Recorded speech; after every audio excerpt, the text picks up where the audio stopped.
네, 애널리스트 톡톡 시작합니다. 오늘은 저희 키움증권에서 플랫폼 업종 그리고 게임 업종 또 AI 섹터 담당하시는 김진구 연구원 나오셨습니다. 네, 안녕하십니까? 안녕하십니까? 네, 반갑습니다. 네. 자, 오늘은 어떤 얘기를 해주러 나오셨는지 간단하게 미리 좀 들어볼 수 있을까요? 뭐 전반적인 AI 트렌드 전망 그리고 이제 관련 종목 이렇게 좀 말씀드리려고 나왔어요. AI 트렌드 전망 관련 종목. 네. 사실 이번 주에 이제 빅테크 기업들이 실적 발표를 앞두고 있는 상황이기 때문에 AI 섹터에 대해서 또 관심이 높아질 수 있는 분위기잖아요. 네네. 관련된 종목들의 움직임도 좀 잘 지켜볼 필요가 있어서 지금 꼭 필요한 그런 내용이 아닌가 싶습니다. 자, 일단 첫 번째로는 AI 진화 조감도라고 나와 있는데 이거 네. 읽기가 좀 어렵네요. 어떤 내용인가요? 일단은 좀 제가 쭉 한번 설명을 드려볼게요. 네. 이제 우리가 지금 이제 그 AI 스텝을 이제 첫 번째 에이전트, 그다음에 AGI, ASI 이렇게 보는데 네. 에이전트는 우리가 세그멘트별로 좀 분절된 영역에서 솔루션이라고 보시면 돼요.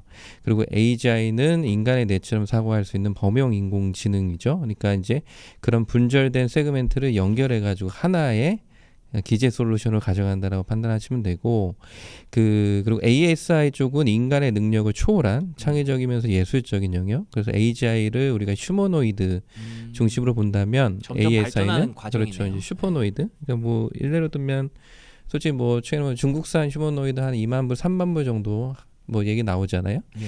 근데 이제 ASI 쪽으로 가 슈퍼노이드 가면 공이 하나 더 붙을 수 있습니다. 20만 불, 30만 불. 그러니까 이제 그런 슈퍼노이드를 쓰려면은 우리가 자산 가치를 늘려야 되는 뭐 그런 것도 있을 수 있고. 네. anyway, 그래서 이 에이전트 단계까지는 현재 시점에서 최소한 1년에서 2년 정도까지 워킹을 할 것 같고요. AGI는 이제 2년에서 3년, 그다음에 ASI는 3년에서 5년까지를 보고 있다라고 말씀드릴 수 있겠고, 네. 이거를 우리가 ASI의 서비스 계층도 레이어 쪽으로 좀 바라보면은 일단 B2G는 좀 열어놓고요. 일단 요 좌측에 있는 B2B, 그다음에 요 파란색 라인에 있는 B2C 이렇게 좀 나눠서 설명을 드려볼게요. 예. 일단 이제 B2B 쪽은 그 기존에 우리가 늘상 많이 들었던 뭐 ERP, CRM, 워크플로우, 근데 이런 쪽의 세그멘트에 그 속해 있는 기업들을 얘기합니다. 글로벌 대표 기업으로 많이 들으셨겠지만 팔란티어 테크, 서비스나우, 뭐 세일스포스 이런 기업들이 다 여기에 속하고 있습니다. 예. 근데 이제 작년의 경우에는 이 3사가 AI 시장에 개화하면서 솔직히 마켓 밸류가 같이 따라 올랐어요. 근데 이제 제가 판단하기에는 올해는 그 엔드 투 엔드 이 밸류 체인의 부가가치를 두고 고객이 결국에는 가장 큰 밸류를 줄 수 있는 업체를 선택할 거기 때문에 이게 모든 업체한테 다 플러스 요인이 되지는 못할 거다라고 저는 봅니다. 그러면 결론적으로 좀 팔란티어 테크를 제일 선호하고 있는데 요거는 뒤에 설명을 드릴 거고, 네. 그다음 요 파란색 라인에 있는 이 B2C 영역이 아직 이게 미지수예요. 아직 우리가 도달조차 못한 영역입니다. 솔직히 우리가 뭐 자산 관리, 뭐 헬스케어, 일단 돈이 제일 될 수 있는 영역이 자산 관리거든요. 뭐 예를 들면 펀드 매니저보다 AI 솔루션이 뭐 나를 위해서 내가 갖고 있는 AUM 대비 뭐 절대 수익률 10% 정도를 더 개타게 해줄 수 있으면은 당연히 구독별의 밸류가 올라갈 수 있겠죠. 그리고 이제 일론 머스크가 주장하는 FSD 기제들, 이런 부분들은 아직 좀 더 시간이 필요해요. 근데 이제 이런 부분들이 우리가 1년에서 2년 정도 시차를 두고 진행될 것 같다라는 판단이고, 네. 그 최근에 이제 보시면은 카카오하고 오픈 AI하고 제휴를 맺었는데, 그렇죠. 요거를 서비스 관점에서 조금 제가 좀 그 링키지를 걸어놨어요. 근데 이제 보시면은 오픈 AI가 앞으로 그 기존의 분절된 모델, 그러니까 여기 보시면은 비지도 학습하고 리즈닝, 추론 베이스로 좀 쪼개져 있거든요. GTP 시리즈하고 O1, O3, O4 뭐 이렇게 되게 뭐 약간은 난잡하고 모델이 많습니다. 근데 앞으로는 수개월 정도 지난 후에는 요 기존의 모델을 다 유니파이 돼가지고 통합 모델로 가져갈 거예요. 그럼 제가 아까 서두에서 말씀을 드렸지만은 이제 우리가 에이전트에서 AGI로 가려면 이게 연계가 돼야 돼요. 이게 솔직히 모델도 통합 모델로 가야 됩니다. 그래서 이 통합 모델을 가지고 이 카카오하고 왜 제휴를 맺었냐, 오픈 AI가. 결국에는 오픈 AI가 딥시크의 추격 때문에 솔직히 많이 긴장을 했거든요. 그러면은 실시간 유저 라이브 데이터라든가 이런 걸 학습을 해서 결국에는 구독 경제 이 밸류를 높이기 위하고는 포석이고, 근데 이제 카카오는 일상과 관련된 모든 세그멘트를 갖고 있죠. 그리고 또 국내는 적응이 제일 빠릅니다. 그렇기 때문에 이런 제휴가 가능해졌고 제가 아까 말씀을 드렸지만 올해부터 내년까지 이 카카오가 갖고 있는 수많은 연결고리에서 다양한 그 구독 밸류의 그 솔루션을 위한 테스트 단계가 진행될 것이다. 카카오가 가능성을 일단 갖고 있다. 그렇죠. 네, 그래서 저는 카카오를 인터넷 게임 쪽 현재 최선호주로 추천을 드리고 있고 그렇군요. 그 일단 시장도 조금 말씀을 드려볼게요. 네. 요거 얘기하면서 조금 왔다 갔다 제가 좀 설명을 드려볼게요. 네. 그 글로벌 AI 플랫폼 소프트웨어 매출 전망인데 이게 작년 7월달에 IDC 자료예요. 이게 솔직히 딥시크 전이라는 거죠. 근데 이제 28년에 마켓 사이즈를 보시면은 1,530억 달러 정도 됩니다. 근데 이제 이거를 최근 기준에 우리가 글로벌 클라우드 마켓 사이즈 28년 기준을 보시면 1.3 트리리언 달러예요. 요거를 비율로 환산해 보면 12%밖에 안 됩니다. 28년 기준으로. 이 솔직히 말이 안 돼요. 솔직히 3년 지나면은 거의 한 과반 정도는 AI가 차지해야지 맞습니다. 그렇군요. 그래서 지금 아까 IDC 자료 다시 돌아오면은 요 40%의 CAGR이 너무 낮다라는 거예요. 결국에는. 그래서 지금 제가 여기 팔란티어 매출 시뮬레이션 할 때 지금 CAGR 60% 지금 마켓에 50% 할증을 줘가지고 28년 기준에 192억 달러를 추정치로 박아놨거든요. 요거를 일단 기억을 하시고 쭉 넘어가셔서 저는 이제 팔란티테크 주가가 좋잖아요. 아마 관심들이 많으실 수 있어요. 네. 그 이 회사의 TAM, 그러니까 이 회사가 20년에 상장을 하면서 제출했던 S1 자료가 있는데 이 S1 자료에서 제출한 TAM이 총 1,190억 달러였어요. 네. 근데 이제 최근에 또 미국 국방 예산이 5년간 8%씩 저감된다는 이슈가 있기 때문에 그거까지 감안해서 줄여서 보정해 놓고 오면 1,130억 달러 정도 됩니다. 요 1,130억 달러를 제가 아까 매출 추천했던 192억 달러 나눠보면은 도달률 17% 정도가 나와요. 그러니까 이걸 왜 말씀드리냐면은 도달률의 기존의 매출의 기준 시점은 28년이고 ETAM은 20년 기준이잖아요. 네. 8년 후에 17% 도달률이라는 거는 그렇게 과도한 수치는 아니다. 이런 말씀 드릴 수 있겠고 이 표를 한번 좀 봐주세요. 네. 여기 잘 안 보실 수 있는데 이게 솔직히 제가 팔란티테크의 내재가치 시뮬레이션을 돌려본 거예요. 근데 왜 제가 이걸 해봤냐면 솔직히 미국에 있는 애널리스트도 잘 몰라요. 이거 어떤 얘기냐면은 왜 그 평균적인 투자 의견하고 TP를 보시면 아시겠지만 대부분이 홀드예요. 그쪽이. 그 왜 홀드냐? 멀티플이 비싸다라는 게 일관적인 그쵸. 의견입니다. 예. 그래 뭐 PR이 뭐 예를 들면은 100배가 넘기 때문에 올해 시점 기준으로 추천을 못 하겠다라는 입장이에요. 솔직히 저는 그 말이 안 된다고 판단해요. 왜냐하면은 그로스가 높으면 결국에는 실적이 노멀라이즈 되는 기준으로 우리가 땡겨서 볼 필요가 있다고 봅니다. 그래서 제가 아까 말씀드린 CAGR 61%를 4년간 매출을 적용하고 그 이 회사가 GPM이 3년간 80%가 나왔어요. 요거 네. 고정시키고 그다음에 이 회사가 또 하나 독특한 게 뭐냐면 일회성 주식 보상 비용들이 많아요. 요거를 그대로 가져가면서 연간 10% 증가율을 반영했을 때 오퍼레이팅 익스펜스를 계산하고 지배주 지분이 이렇게 나옵니다. 그래서 넷인컴이 나오고 여기서 제가 내재 PR을 35배를 줬는데 네. 요 35배는 세일스포스하고 서비스나우의 딱 중간값 정도예요.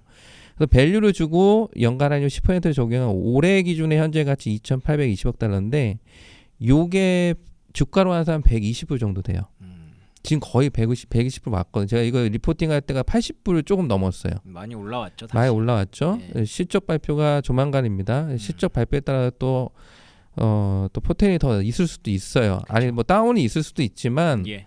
어찌됐든 방향성은 괜찮다. 그리고 요것도 좀 한번 보셔야 돼요. 이 자료를. 네. 이 자료를 우리가 왜 봐야 되냐면 솔직히 직원 수와 생산성이네. 예, 이걸 왜 봐야 되냐면 투자분들이 AI 솔루션을 보신 분들이 없잖아요. 이게 무슨 얘기냐면 우리 솔루션은 눈으로 안 보입니다.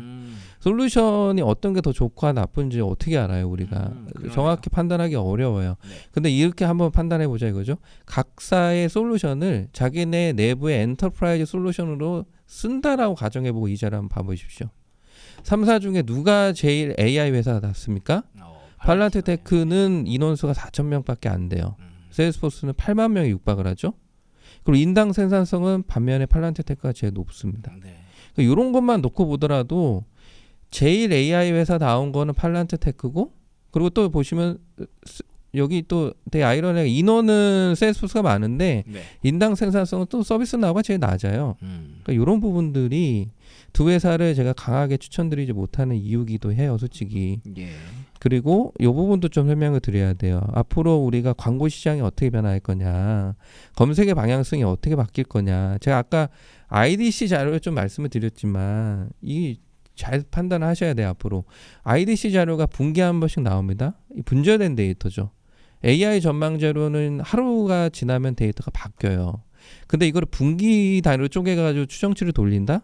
이미 신뢰성이 깨지는 겁니다. 뭐냐면 AI는 자기 보정 효과가 있기 때문에 24시간 워킹하면서 데이터를 갈아치워요. 그러면 AI 데이터가 위닝을 할 거냐? 아니면은 기존의 휴먼 데이터가 위닝을 할 거냐? 지금은 솔직히 할루시네이션 이슈 때문에 AI를 잘 안 믿는 분이 계시지만 앞으로 이런 부분이 조정이 되면 솔직히 휴먼 데이터는 솔직히 신뢰성이 많이 낮아질 수밖에 없다고 봐요, 저는. AI 데이터의 신뢰성이 높아진다. 이 부분 되게 중요하다고 보고 추가로 이 부분도 보셔야 되는 게 네. 피드 시장도 많이 바뀔 거예요. 최근에 이제 뭐 유저분들 많이 해보겠지만은 투자분들 GTP 그 4 이미지 많이 생성을 해보셨을 거잖아요. 그게 네. 솔직히 AI가 워킹하는 크리에이터 산출물이거든요. 이게 솔직히 피드 시장에서 많은 변화가 있을 겁니다. 근데 이게 보시면은 작년에 이 플레이어 기준으로 광고 증가율이 제일 좋았던 업체는 바로 메타였어요.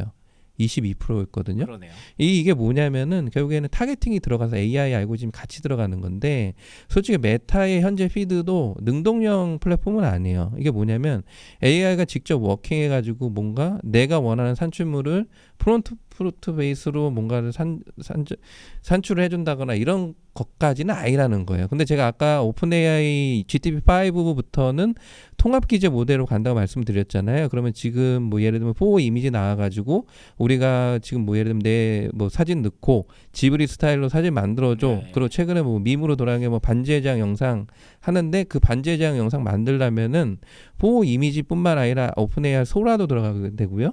그리고 또 그 애니메이팅 하는 또 솔루션도 필요해요. 이게 지금까지 두세 개가 같이 들어갔는데 앞으로는 GPT-5가 나오게 되면은 두세 개 쓸 필요도 없어요. 그냥 프롬프트 하나 치면은 예를 들면 헬스케어 시장 전망 알려줘 5분짜리 쇼츠로 만들어 나한테 PPT로 보고해 하면 그렇게 될 수 있는 시대가 올 수 있습니다. 그렇겠네요. 영상도 만들어질 수 있고 AI 산출물이 기하급수적으로 늘어나게 될 거예요.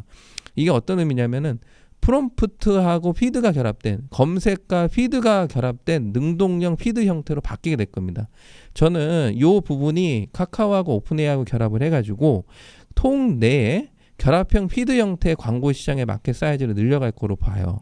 근데 이제 보시면 국내 지금 마켓 플레이어별로 지금 광고 시장 점유율을 보시면은 네이버는 거의 50%죠. 네. 카카오는 15%밖에 안 돼요. 왜냐하면 카카오가 낮은 점유율을 기록했던 거는 지금까지 타겟팅 거의 전무했어요. 비즈보드 타겟팅이 안 됩니다. 그럼 이제 근데- AI 쓰면은 바뀌겠네요. 그렇죠. 예. 프롬프트 베이스에 능동형 피드가 들어가면은 이 부분이 올라오게 되겠죠. 예. 그럼 누가 더 지금에 편안할까요? 근데 그런 것도 한번 생각해 보셔야 되고 네. 그래서 제가 마지막 말씀드릴 부분이 이 부분이에요. 그래서 제가 멀티플로 밸류를 4조 가까이 얹어줬고 네. 요거를 광고 시장에 노멀라이즈 되는 20배의 멀티로 나눠본 조정 손익 1,900억 정도 수준에 한계법인 세이브라고 공원이익률 75%를 역산하면 광고 매출 3,500개가 나옵니다. 네. 3,500억. 요거를 26년 기준에 인터넷 광고 시장에 점유율 증분을 한 사람은 3%포인트밖에 증가를 안 준 거예요. 3% 줬는데도 이 정도가 늘어나는 예, 그 예를 들면 더 증가할 수도 있겠죠. 그렇죠. 그러니까 이게 투자분들 판단하시기에는 앞으로 좀 큰 변화를 좀 보셨으면 좋겠고 마지막 결론적으로 네. 저는 국내에서는 카카오 추천드리고 네. 해외에서는 팔란티어 테크놀로지를 해외 관심 종목으로 말씀드리고 있습니다. 그래서 좋습니다. 팔란티어가 왜 지금 또 최근에 그 반등이 가장 강한지 특히 이번에 트럼프 100일 기준으로 봤을 때 저 S&P 500 기준으로 1등이더라고요. 수익률이 팔란티어가 500개 네. 중에 1등. 그런 이유를 다시 한번 확인할 수 있었고 팔란티어가 늘어나는 그런 상황들을 봤을 때 국내에서 네이버가 갖고 있는 아성을 카카오가 충분히 좀 따라갈 수 있는 업사이드가 좀 더 크다라는 관점에서 두 개 종목 이렇게 간단히 좀 얘기를 해주셨습니다. AI가 발전하는 과정에서 우리가 패러다임을 좀 바꿔야겠네요. 생각하는. 그렇죠. 논리를. 조금 좀 넓게 보셨으면 좋겠어요. 네. 좋습니다. 네. 넓게 봤을 때 선택할 수 있는 종목 두 가지 이렇게 얘기를 한번 들어봤습니다. 오늘 이렇게 좋은 얘기 해주셔서 감사드리고요. 다음에 또 뭐 게임이나 플랫폼이나 네. 다양한 내용들로 한번 또 찾아뵙도록 하겠습니다. 오늘 좋은 말씀 고맙습니다. 네, 감사합니다.